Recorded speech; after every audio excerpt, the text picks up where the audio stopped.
Ram Ram all of you. कैसे हो आप लोग? उम्मीद करता हूँ खुश होगे, स्वस्थ होगे। जैसा कि हम लोग 6th क्लास की साइंस पढ़ रहे हैं, उसके 4 चैप्टर हम लोग कंप्लीट करा चुके हैं। तो ये आज हमारा 5वां चैप्टर है। तो देखते हैं क्या है इसमें। चैप्टर का नाम है पदार्थों का पृथक्करण। मतलब ये कि पदार्थ को एक पदार्थ में मिक्स है, उसको बाहर निकालना, पृथक करना, अलग करना। ठीक है, क्या करना? अलग। इसी के बारे में देखेंगे क्या है क्या नहीं है। चलिए शुरू करते हैं। ऐसे बहुत से उदाहरण हैं जिनमें हम पदार्थों के किसी मिश्रण से, मिश्रण यानी कि मतलब कि एक ही पदार्थ में काफ़ी सारे पदार्थ मिले हुए हैं, ठीक है, उसको मिश्रण बोलते हैं, से पदार्थों को पृथक करते हुए देखते हैं। चाय बनाते समय चाय की पत्तियों को द्रव से चाल नेत्र यानी कि छलनी द्वारा पृथक किया जाता है। चलो ये मिल गया ना, छलनी बोलते हैं, चलनी बोलता है, कोई कोई छलनी बोलता है। तो एग्जैक्ट वर्ड क्या है? चाल नेत्र। देखो नई नई चीजें सीखने को मिल रही है ना, ऐसे ही मिलती रहेंगी। चाल नेत्र से अलग करते हुए देखा है। सब लोग करते होंगे, लगभग लगभग सभी ने देखा होगा ये सारी चीजें। तो ठीक है। सस्य कर्तन के समय अनाज को डंडियों से पृथक करते हैं। मक्खन को पृथक करने के लिए दूध या दही का मंथन किया जाता है, जैसा कि चित्र में आपको देख सकते हो इस तरीके से। जैसा कि हमने अध्याय 3 में सीखा कि रेशों से बीजों को पृथक करने के लिए हम कपास को ओटते हैं। मतलब 3rd चैप्टर था ना वस्त्र वाले में, देखा था कि जो मतलब जो कपास होता है उसका बीज होता है, जो रेसे होते हैं उससे चिपके हुए होते हैं, तो उनको जो हटाने की जो प्रक्रिया है उसको बोलते हैं ओटना। ठीक है, देखा था। कदाचित आपने नमकीन, दलिया अथवा पोहा खाया होगा। यदि आपने यह पाया होगा कि इसमें मिर्च है, तो ये खाने से पहले उन्हें सावधानी पूर्वक निकाल दिया होगा। मतलब जो ज़्यादा तीखा नहीं खाता होगा उसने निकाल दिया होगा। कल्पना कीजिए कि एक टोकरी में आम और अमरूद भरे हैं। आपसे इन्हें पृथक करने के लिए कहा जाए तो क्या आप करेंगे? बिल्कुल कर देंगे, इजीली कर सकते हैं इसको। तो इसके लिए आप एक प्रकार के फलों को उठा करके किसी पृथक बर्तन में रख देंगे और दूसरे को दूसरे में रख देंगे। ऐसा ही करते हैं ना। ठीक है, नेक्स्ट क्या कह रहा है? ऐसा करना, जो फलों को अलग अलग करना, बहुत सरल प्रतीत होता है, परंतु यदि पृथक किए जाने वाले पदार्थ आम या अमरूद की तुलना में बहुत छोटे हो, छोटे छोटे हों, तो उनको पृथक करने के लिए क्या करना होगा? कल्पना कीजिए, यदि आपको रेत और नमक के मिश्रण से भरा कोई गिलास दिया जाए और बोला जाए कि इसको पृथक करो, रेत को अलग करो और नमक को अलग करो, तो क्या करोगे आप? कर सकते हो इजीली? सॉरी, नहीं कर सकते हैं। तो मिश्रण से रेत के कणों को हाथ से बीन कर पृथक करने की सोचना भी असंभव होता है।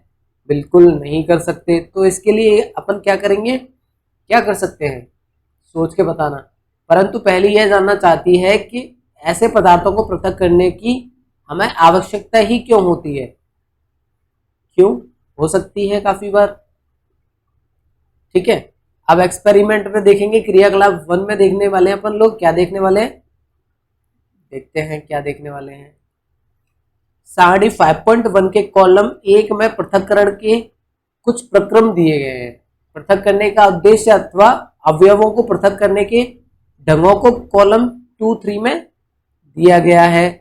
तथापि कॉलम 2-3 में दी गई सूचना अव्यवस्थित हो गई है। क्या आप प्रत्येक कॉलम को, मतलब प्रत्येक सूचना को उसके अनुसार कर सकते हो? करिए। ठीक है, अब देखते हैं अपन। चावल से पृथक करने को पृथक करना, चावल से पत्थरों को पृथक करना, उद्देश्य जिसके लिए हम पृथक करते हैं। दो विभिन्न परंतु उपयोगी पदार्थों को पृथक करना। हम ठोस अवयवों को फेंक देते हैं।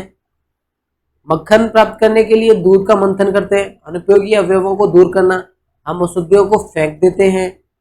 चाय की पत्ती को पृथक करना, हानिकारक अवयवों अथवा अशुद्धि को दूर करना, हम दोनों अवयवों का प्रयोग करते हैं।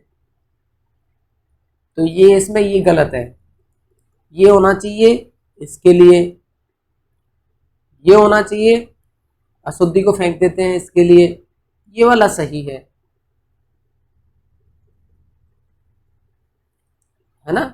और ये इसके लिए होगा, ये इसके लिए होगा, ये इसके लिए होगा। इस तरीके से आपको मैच करना है, ठीक है। चलिए आगे क्या दे रहा है देखते हैं एक बार। तो यही इसके बारे में बता रहा है कि उद्देश्य पृथक अवयवों के उपयोगों के ढंग से मिलाकर कर सकते हैं, ठीक है। ये कर लेना आप लोग। हम देखते हैं कि किसी पदार्थ का उपयोग करने से पहले हमें उसमें मिश्रित हानिकारक तथा अनुपयोगी पदार्थों को पृथक करने की आवश्यकता होती है। क्यों करते हैं अपन पृथक? करते क्यों? कि किसी मिश्रण में हानिकारक तथा अनुपयोगी पदार्थ भी हो सकते हैं, तो उनको अलग करने की आवश्यकता होती है। अलग करने के लिए हम लोग ऐसा करते हैं। जिनकी हमें कभी कभी हम उपयोगी पदार्थों को भी पृथक करते हैं, जिनकी हमें अलग से उपयोग करने की आवश्यकता होती है। बिल्कुल, जैसे दही से मक्खन निकालना, तो मट्ठा भी काम आ जाएगा, जो छाछ होगी वो भी यूज में आएगी और मक्खन भी यूज में आएगा, ठीक है। पृथक किए जाने वाले पदार्थों के कणों के अमाप अथवा द्रव्य भिन्न हो सकते हैं। बिल्कुल हो सकते हैं, ये ठोस, द्रव या गैस भी हो सकते हैं। इसलिए हम किन्हीं पदार्थों के ऐसे मिश्रण का पृथक्करण कैसे करते हैं जिनके गुण धर्म, मतलब ये कहना चाह रहा है कि दो अलग अलग गुण धर्मों वाले जिनके गुण प्रॉपर्टीज अलग अलग हो, उनको कैसे पृथक कर सकते हैं। तो इसमें पृथक्करण की विधियां दे रखी है ना, उनके बारे में हम लोग देखेंगे। चलिए अब हम लोग देखते हैं पृथक्करण की विधियों के बारे में, कौन कौन सी विधियां हैं सामान्यतः यूज करते हैं, जो देखेंगे हम लोग, ठीक है। पहली विधि है हस्तचयन, मतलब हाथ से अलग करना। जैसे काफी बार देखा होगा चावलों में चावल होते हैं ना, उसमें काफी बार है ना पत्थर भी मिल जाता है, छोटे छोटे पत्थर होते हैं। तो उनको क्या, चावल हुई, दाल हुई, दाल गांव में करते हो ना, खेत में उगाते हो, उसमें काफी बार कंकड़ पत्थर आ जाते हैं। तो उनको खाना बनाने से पहले, मतलब दाल या चावल बनाने से पहले उनको अलग करते हैं। कैसे करते हैं? हस्त विधि, हस्त चयन द्वारा हाथ से एक एक को उठा करके अलग कर लेते हैं, ठीक है। दुकान से खरीदे गए अनाज का एक पैकेट कक्षा में लाइए, मतलब ये एक्सपेरिमेंट करने के लिए बोल रहा है कि ऐसा ऐसा कर सकते हो। अब अनाज को कागज की शीट पर फैलाइए। क्या आप कागज पर एक ही प्रकार के अन्न कण देखते हैं? क्या इनमें पत्थर के टुकड़े, भूसा, टूटे हुए अन्न के कण, अन्य खाद्य कण हैं? अब अपने हाथ से पत्थर के टुकड़े, भूसे तथा अन्य कणों को अलग कीजिए, कर सकते हैं। हस्तचयन की विधि का उपयोग गेहूं, चावल, दाल से कुछ बड़े मिट्टी के कणों तथा पत्थर तथा भूसे को पृथक करने के लिए किया जाता है। मतलब हस्तचयन का यूज मोस्टली जहां करते हैं जहां हमें दिख रहा है कि कण है, ये मिट्टी है, ये भूसा है, मतलब जिसको हम देख पा रहे हैं अच्छे से कि हाँ भाई इससे हटा सकते हैं, ठीक है, वहां यूज करते हैं। ऐसी अशुद्धियों की मात्रा प्राय बहुत अधिक नहीं होती है। ऐसी स्थिति में हस्तचयन द्वारा पदार्थों को पृथक करना एक सुविधाजनक विधि है, ठीक है। ठीक है, जिस तरीके से ये बंदा है ना बैठ के छांट रहा है, ये किसी मम्मी ने बोला होगा बेटा चावल बनाने हैं, इनको अलग कर दे, थोड़ा से कंकड़ आ रहे हैं इसमें, ठीक है, तो बेचारा लगा हुआ है बालक। ओके, एक दूसरी विधि होती है थ्रेसिंग। थ्रेसिंग का मतलब होता है, जो थ्रेसर देखा है आपने, सॉरी थ्रेसर गांव में होता है। जैसे गेहूं इकट्ठे, गेहूं काट के है ना, उनको बांध के इकट्ठा कर रखा है, खेत में पड़े हुए हैं, तो उनसे पूरे गेहूं की बालियों से गेहूं निकालने के लिए थ्रेसिंग का यूज करते हैं अपन लोग, है ना मोस्टली। ये शायद पहले होता था, लेकिन अब तो कटर आ गए हैं, तो भूसा एक साइड से निकलेगा, गेहूं एक साइड से निकलेगा, और जो भी कंकड़ पत्थर होंगे ना वो एक साइड से निकलेंगे। तो अब तो थोड़ा सा डेवलप हो गई है चीजें। पहले थ्रेसर होते थे, उनसे निकालते थे। तो इसमें क्या करते थे कि आपने खेत अथवा खलिहानों में गेहूं या चावल की सूखी डंडियों के गट्ठर देखे होंगे। डंडियों से अनाज को पृथक करने के लिए इसका यूज करते हैं अपन, थ्रेसिंग का, ठीक है। अलग करने से पहले धूप में सुखाया जाता है। प्रत्येक डंडी का अन्न कण चिपके होते हैं। खेतों में रखे सैकड़ों गट्ठर पर चिपके अन्न कणों की संख्या की कल्पना कीजिए। कृषक अन्न कणों की डंडियों से इतने डालियों में के गट्ठरों से अनाज को कैसे पृथक करे, है ना। आमों तथा अमरूदों को वृक्ष से तोड़ा जा सकता है, परंतु अन्य आम और अमरूद की तुलना में बहुत छोटे होते हैं, इसलिए इनकी डंडियों से तोड़ना असंभव होता है। अन्य कणों को इनकी डंडियों से पृथक करने के कैसे पृथक किया जाए, है ना। डंडियों से अन्य कण अथवा अनाज को पृथक करने के प्रक्रम को क्या कहते हैं, थ्रेसिंग कहते हैं। ये इंपोर्टेंट है, इसको लिख लेना ना। थ्रेसिंग किसको कहते हैं, डंडियों से अन्य कण अथवा अनाज को पृथक करने के प्रक्रम को थ्रेसिंग बोलते हैं, जो कि थ्रेसर के द्वारा होती है। इस प्रक्रम में डंडियों को पीटकर अन्य कणों को पृथक किया जाता है। कभी कभी थ्रेसिंग का कार्य बैलों की सहायता से किया जाता है। अच्छा, ये थ्रेसिंग पहले से ही है, अब तो थ्रेसर आ गए हैं। जो पुराने जमाने में होती थी ना, वो बता रहा है ये, ठीक है। बैलों के द्वारा, जैसे अपन ने यहाँ इकट्ठे कर दिए गेहूं के गट्ठल और उन पे बैलों को बार बार घुमाया जाता है। इस तरीके से गेहूं अलग और जो डंडियां अलग हो जाती थी, फिर उनको छान छून के कर लेते थे, ठीक है। अत्यधिक मात्रा में अन्य कणों को डंडियों से पृथक करने के लिए थ्रेसिंग मशीनों का यूज भी किया जाता है। मैंने बताया था ना, थ्रेसिंग मशीन आती है, थ्रेसर होता है, जैसे ये कर रहा है। पुराने जमाने में ऐसे करते थे थ्रेसिंग, जैसे पीटा तो सूखा हुआ होगा, तो वो जो डंडी अलग हो जाएगी, अन्न बाहर निकल आएगा, गेहूं बाहर निकल आएगा, ठीक है, इस तरीके से। अब दूसरी विधि होती है निष्पावन, ठीक है। इस विधि में क्या होता है, सूखे रेत तथा बुरादे अथवा सूखी पत्तियों के पाउडर का एक मिश्रण बनाइए। इस मिश्रण को किसी प्लेट में रखिए, ठीक है, जैसा कि ये कर रहा है, ये है ना। प्लेट अथवा समाचार पत्र के ऊपर रखिए। मिश्रण को ध्यान से देखिए। क्या आप दोनों अवयवों को आसानी से पृथक कर सकते हैं? क्या दोनों अवयवों के कणों के अमाप समान है? अमाप का मतलब होता है उनका जो साइज। क्या हस्तचयन द्वारा इस अवयव को पृथक करना संभव है? नहीं कर सकते। अब आप इस मिश्रण को खुले मैदान में ले जाइए तथा ऊंचे समतल स्थान पर खड़े हो जाइए। मिश्रण को प्लेट में रखिए अथवा समाचार पत्र पर रखिए। जिस प्लेट अथवा समाचार पत्र पर मिश्रण रखा है उसे पकड़कर हवा में कंधे की ऊंचाई तक ले जाकर थोड़ा सा टेढ़ा कीजिए ताकि मिश्रण धीरे धीरे नीचे गिरे।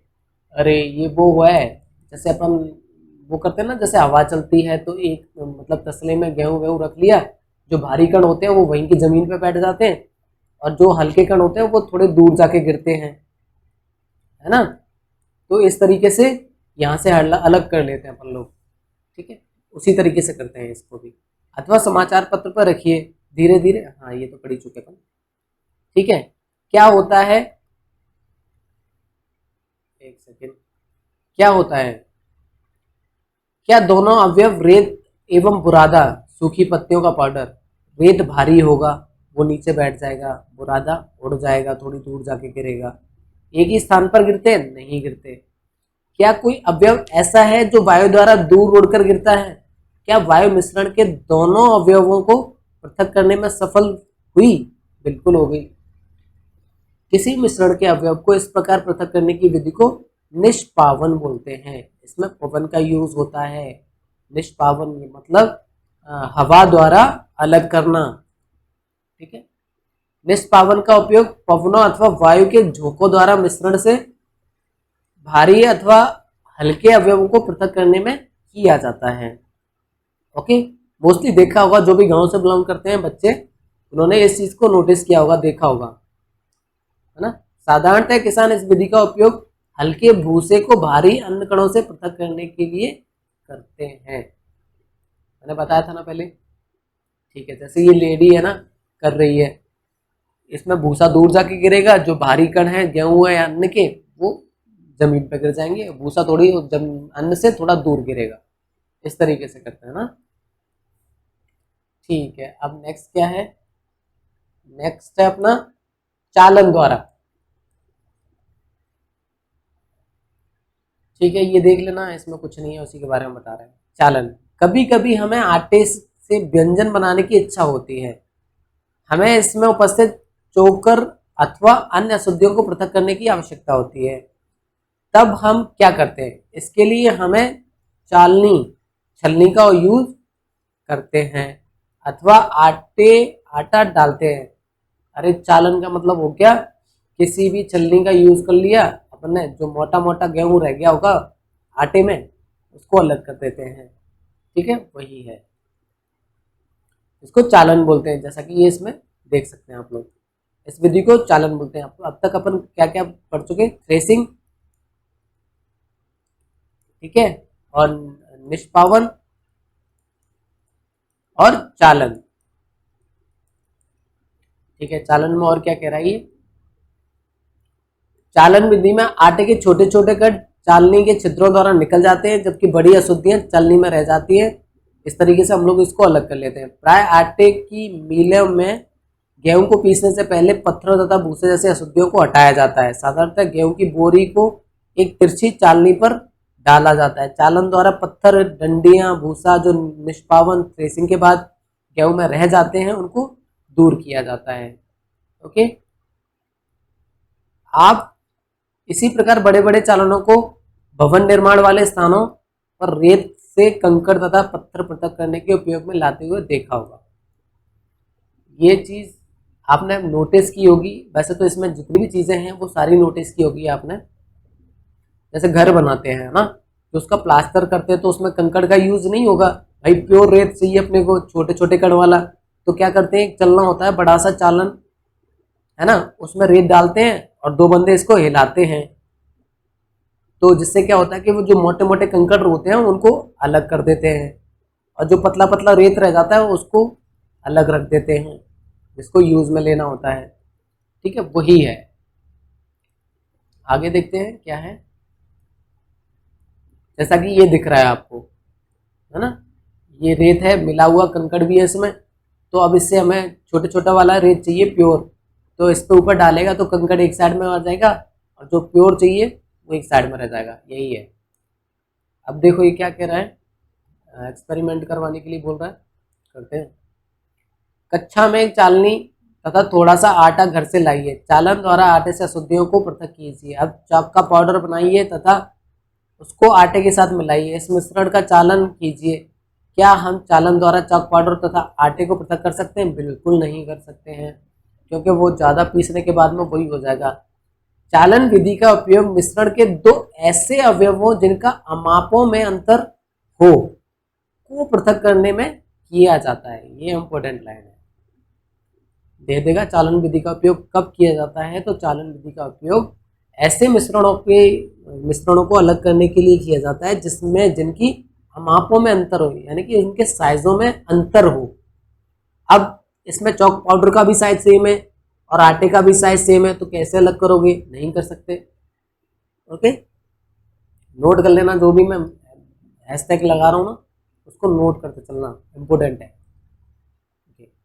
अवसादन, निस्तारण, निस्यंदन, ये तीन विधि और हैं, ठीक है, जिनसे हम मिश्रण से अशुद्धियों को अलग कर सकते हैं। ठीक है, देखते हैं। कभी कभी मिश्रण के अवयवों को निष्पावन अथवा हस्तचयन द्वारा पृथक करना असंभव होता है। उदाहरण के लिए चावल दाल में धूल, मिट्टी जैसे हल्के कण हो सकते हैं। चावल तथा दालों को पकाने से पहले इस प्रकार की अशुद्धियों को कैसे पृथक करते हैं? प्राय पकाने से पहले चावल या दाल को जल में धोया जाता है। जब आप चावल या दाल में जल में डालते हैं तब उस पर चिपकी हुई अशुद्धियां जैसे मिट्टी, धूल के कण पृथक हो जाते हैं। ये अशुद्धियां जल में चली जाती हैं, जिससे जल थोड़ा मटियाला हो जाता है। अब सोचिए, बर्तन की तली में कौन डूबेगा,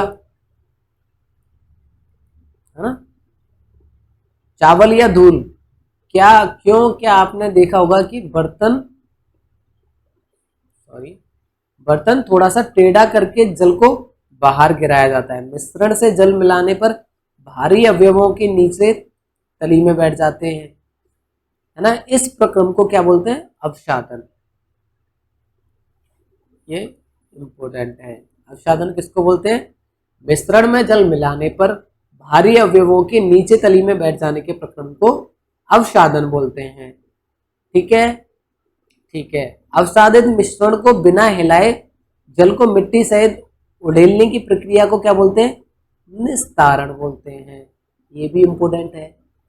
अवसादित मिश्रण को बिना हिलाए जल को मिट्टी सहित उड़ेलने की प्रक्रिया को क्या बोलते हैं? निस्तारण बोलते हैं। ठीक है। अब हम ऐसे अन्य मिश्रणों का पता लगाते हैं जिनमें अवयवों को अवसादन तथा निस्तारण विधि द्वारा पृथक किया जा सकता है। ठीक है, लगाएंगे, अभी लगाएंगे। अब इसको देखो, इसमें जो अशुद्धि थी वो तली में बैठ गई, जो भारी था वो तली में बैठ गया, जो अशुद्धि थी वो जल में मिल गई। अब इस जल को निकाल दिया इसने। ठीक है, तो इस तरीके से कर रहा है ये। ठीक है, यही सिद्धांत ऐसे द्रवों के मिश्रण को पृथक करने में भी उपयोग में लाया जाता है जो आपस में मिश्रित नहीं होते हैं। अवसादन तथा अपसारण का यूज कहाँ करते हैं? ऐसे मिश्रणों को अलग करने के लिए भी करते हैं जो आपस में मिश्रित नहीं होते हैं, मतलब घुलते नहीं है। उदाहरण के लिए तेल तथा जल को उनके मिश्रण से इसी विधि द्वारा पृथक किया जा सकता है। यदि द्रव के ऐसे मिश्रणों को कुछ समय के लिए रखा रहने दिया जाए तो वे दोनों पृथक पृथक परतों में बट जाते हैं। इसके बाद जो अवयव ऊपरी परत बनाता है उसे निस्तारण द्वारा पृथक कर सकते हैं। ठीक है ना, समझ में आ रहा है आप लोगों की? ठीक है, पढ़ते रहिए ऐसे ही। आइए फिर से ठोस। अब पहले अपन ने क्या लिया? द्रव द्रव लिया। ठीक है, द्रव ठोस लिया। अब क्या ले रहे हैं? ठोस द्रव ले रहे हैं। द्रव के मिश्रण, ठोस तथा द्रव के मिश्रण पर विचार करें। चाय तैयार करने के बाद आप चाय की पत्तियां पृथक करने के लिए क्या करते हैं? निस्तारण की विधि अपनाइए। इसके द्वारा कुछ सहायता मिलती है, परंतु क्या आपको चाय से कुछ पत्तियां अब भी मिलती हैं? अब चाय को एक छलनी में डाल करके पृथक कीजिए। ठीक है, तो उसमें पत्तियां नहीं मिलेंगी, नहीं रह जाती हैं। इस प्रक्रम को क्या बोलते हैं? निस्यंदन बोलते हैं, यानी कि फिल्टर करना, फिल्टराइजेशन, निस्यंदन। लिख लेना इसको। निस्यंदन किसको बोलते हैं? द्रव से ठोस को छलनी द्वारा अलग करने के प्रक्रम को निस्यंदन बोलते हैं। ठीक है, देख लेना। आइए अब हम अपने उपयोग में आने वाले जल के उदाहरण पर विचार करते हैं। क्या हम सभी को हर समय पीने के लिए सुरक्षित जल मिलता है? बिल्कुल नहीं मिल पाता। कभी कभी नलों से गंदा जल प्राप्त होता है। तालाबों तथा नदियों से एकत्रित किया गया जल पिंकल हो सकता है, विशेषकर बरसात के बाद। मतलब पिंकल का मतलब हो सकता है गंदा हो सकता है। ठीक है, आइए अब हम देखते हैं कि क्या हम पृथक्करण की कुछ विधियों द्वारा जल से मिट्टी जैसे अविलेय अशुद्धियों को दूर कर सकते हैं। बिल्कुल कर सकते हैं, एक्सपेरिमेंट करके देखते हैं। तालाब या नदी का पंकिल जल लीजिए। यदि यह न मिल सके तो एक गिलास जल में थोड़ी सी मिट्टी मिला दीजिए। इसे आधे घंटे तक छोड़ दीजिए। जल का सावधानीपूर्वक प्रेक्षण कीजिए तथा अपने प्रेक्षणों को लिखिए। क्या गिलास की तली में कुछ मिट्टी बैठ गई है? बिल्कुल बैठ जाती है। ऐसा क्यों हुआ? इस प्रक्रम को आप क्या कहेंगे? अब जल को बिना हिलाए गिलास को थोड़ा सा तिरछा कीजिए। इस गिलास के ऊपर जल को दूसरे गिलास में उड़ेल दीजिए। आप इस प्रक्रम को क्या कहेंगे? इस प्रक्रम को क्या बोलेंगे? क्या दूसरे गिलास का जल भी पंकिल अथवा भूरे रंग का है? अब इसका निस्यंदन कीजिए। क्या चाय वाली छलनी से यह कार्य किया जा सकता है? किया कर सकते हैं। आइए कपड़े की सहायता से जल का निस्यंदन करते हैं। ठीक है, कपड़े के टुकड़े में बुने हुए तांगों के बीच में छोटे छोटे छिद्र अथवा रंध्र होते हैं।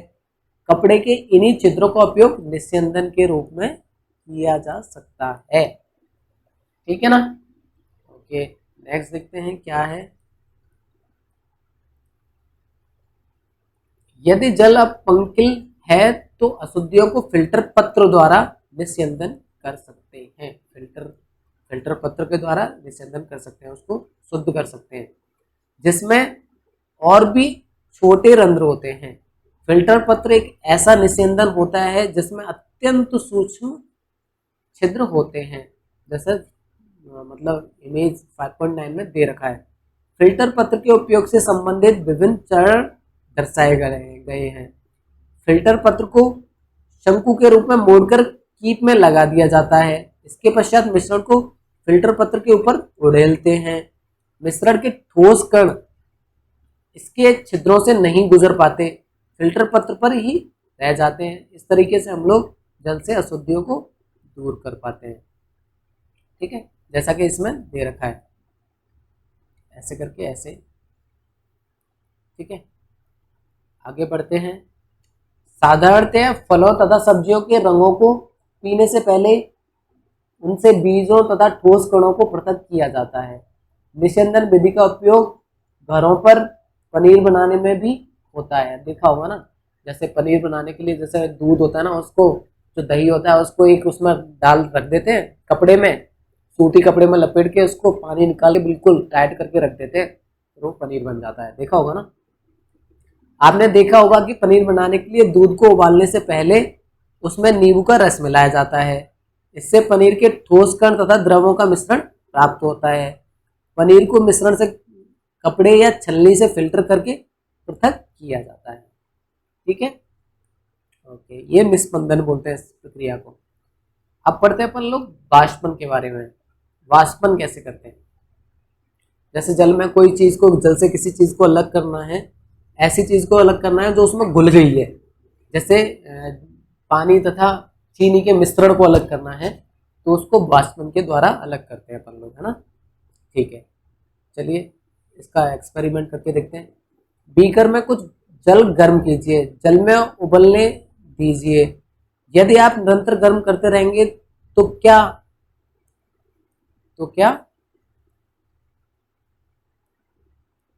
आगे क्या है, जल भाप में बदल जाता है तथा अदृश्य हो जाता है। बिल्कुल हो जाता है। अब दूसरे बीकर में जल में 2 चम्मच नमक डालिए तथा अच्छी तरह से हिलाइए। क्या आप जल के रंग में कोई परिवर्तन देखते हैं? नहीं देखते।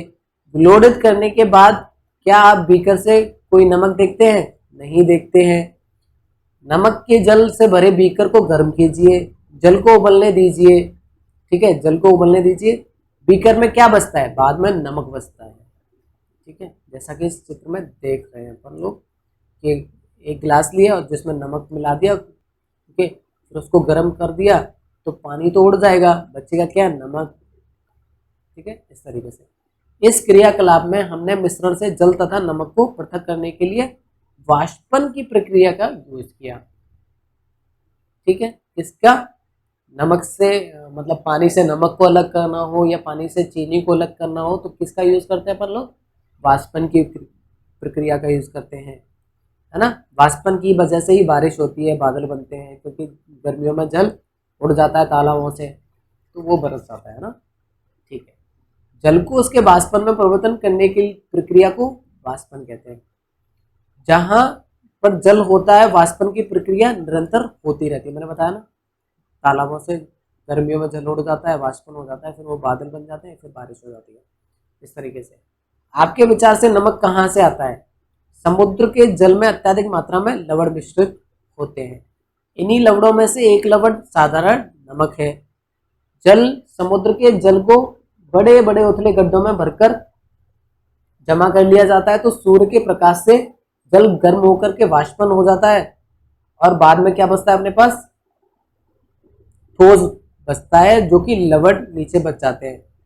तो उसमें काफी सारे लवण होते हैं, उससे हम क्या करते हैं तत्पश्चात इन लवणों के मिश्रण का शोधन करके साधारण नमक प्राप्त करते हैं।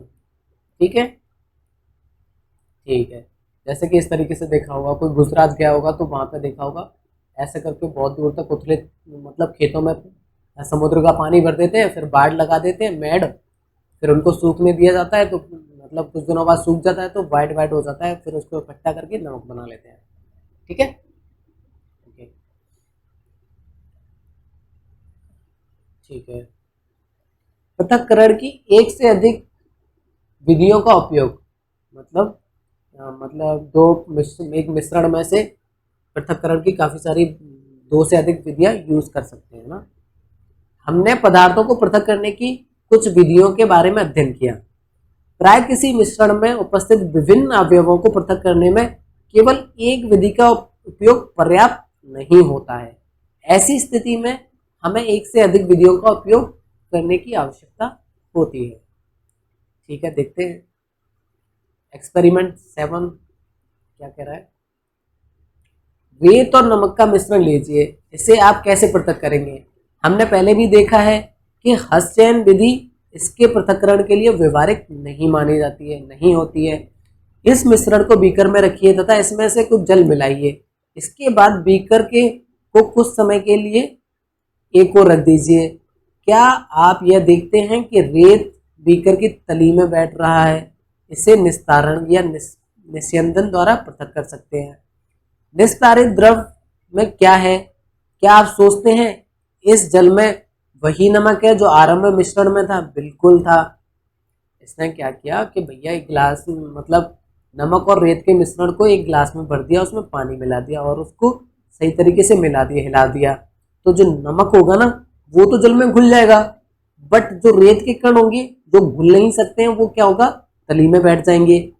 तो जो अब इसको निस्पंदन के थ्रू, निस्तारण या निस्यंदन के थ्रू इसको पानी अलग कर लेंगे। अब पानी में क्या बचेगा, रेत बचेगा ऑब्वियसली। तो रेत मतलब नमक को और पानी को अलग करने की विधि कौन सी है, वाष्पन की विधि। तो हम वाष्पन विधि का यूज करके नमक और जल को अलग अलग कर लेंगे।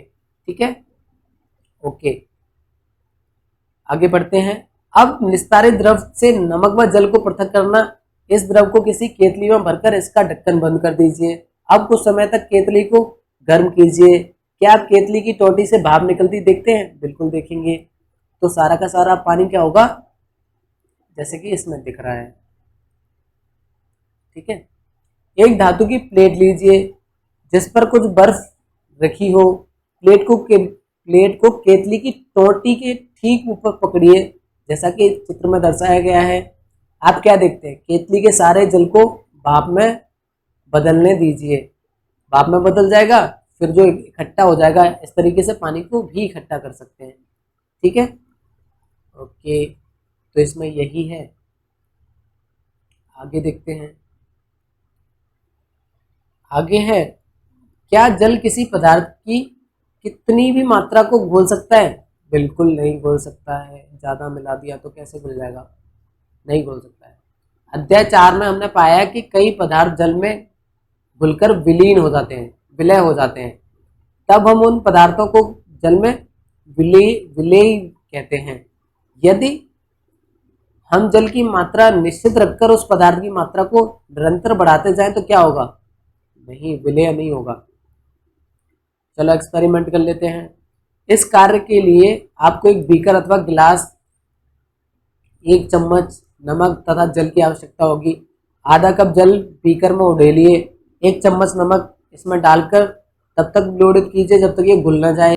अब फिर 1 चम्मच नमक डालिए, भली बात विलोड़ित कीजिए। इसी प्रकार 1-1 चम्मच करके नमक मिलाते जाइए और विलोड़ित करते जाइए। कुछ चम्मच भरकर नमक मिलाने के बाद क्या आप यह पाते हैं कि कुछ अविलेय नमक बच जाता है। बिल्कुल बच जाता है। ठीक है, और बीकर की तली में बैठता जाता है। यदि हाँ, तो इसका अर्थ यह हुआ कि अब इस जल में अधिक नमक नहीं घुल सकता। अब यह विलयन, जो विलयन है वो संतृप्त अवस्था में है, संतृप्त विलयन हो गया है ना। इस विलयन को अब क्या कहते हैं, संतृप्त विलयन बोलते हैं। 2 होते हैं, एक असंतृप्त विलयन, असंतृप्त, एक होता है संतृप्त। ठीक है, यहाँ एक संकेत है जो यह बताता है कि उस समय संभवतः क्या गलत हुआ जब पहेली ने रेत में अधिक मात्रा में मिले नमक को पुनः प्राप्त करने का प्रयास किया था। कदाचित नमक की मात्रा संतृप्त विलयन बनाने के लिए आवश्यक मात्रा से बहुत अधिक थी। अविलेय नमक रेत के साथ मिल गया जिसे पुनः प्राप्त नहीं किया जा सका। वह अधिक मात्रा में जल का उपयोग करके अपनी समस्या हल कर सकती थी। कल्पना कीजिए कि उसके पास मिश्रण में सारे नमक को घोलने के लिए पर्याप्त मात्रा में जल नहीं है। क्या किसी अन्य उपाय द्वारा जल की उसी मात्रा में संतृप्त विलयन बनाने से पूर्व पहले से अधिक नमक घोला जा सकता है? चलो आ जाओ देखते हैं। एक्सपेरिमेंट 9। बीकर में कुछ जल लीजिए तथा उसमें तब तक नमक मिलाइए जब तक कि इसमें और नमक ना घुल सके। इस प्रकार हमें नमक का संतृप्त विलयन प्राप्त होता है। अब संतृप्त विलयन में कम मात्रा में नमक मिलाइए और इसे गर्म कीजिए। आप क्या पाते हैं? बीकर की तली वाले नमक का क्या हुआ? अब यह घुल गया? यदि हाँ तो इस विलयन को गर्म करने पर इसमें और अधिक नमक घोला जा सकता है। इस गर्म विलयन को ठंडा कर दीजिए। क्या बीकर की तली में नमक पुनः बैठता दिखाई देता है? यह क्रियाकलाप सुझाता है कि गर्म करने पर नमक की अधिक मात्रा घोली जा सकती है। क्या जल में विभिन्न विलेय पदार्थों की समान मात्रा घुलती है? आइए पता लगाते हैं। ये एक्सपेरिमेंट देखते हैं। लास्ट बच रहा है मेरे हिसाब से। ठीक है, 2 गिलास लीजिए, प्रत्येक में आधा कप पानी भरिए, 1 गिलास में चम्मच नमक मिलाइए। ठीक है, मिला दिया। इसको तब तक विलोड़ित कीजिए जब तक वह घुल ना जाए। 1-1 चम्मच नमक की मात्रा विलयन संतृप्त होने तक डालते रहिए। नमक के चम्मचों की संख्या जो कि घोली गई है सारणी में लिखिए। ठीक है, लिख लेना इसको। ऊपर देखते हैं क्या रह गया। इस क्रियाकलाप को चीनी से भी दोहराइए। आप इसको जल में विलेय अन्य पदार्थों से भी दोहरा सकते हैं। सारणी 5.2 में आपको क्या जानकारी प्राप्त होती है कि क्या आपने पाया कि जल विभिन्न पदार्थों की विभिन्न मात्रा को घोल सकता है? बिल्कुल। हमने पदार्थों के पृथक्करण की कुछ विधियों के विषय में चर्चा की है। इस अध्याय में प्रस्तुत पृथक्करण की विधियों का उपयोग विज्ञान प्रयोगशाला में भी किया जाता है। ठीक है, हमने यह भी सीखा कि पदार्थों को द्रव में घुलने से विलयन बनता है। यदि विलयन में और पदार्थ ना घुल सके तो वह क्या हो जाता है? असंतृप्त विलयन हो जाता है। संतृप्त विलयन कहलाता है। ठीक है, यही है।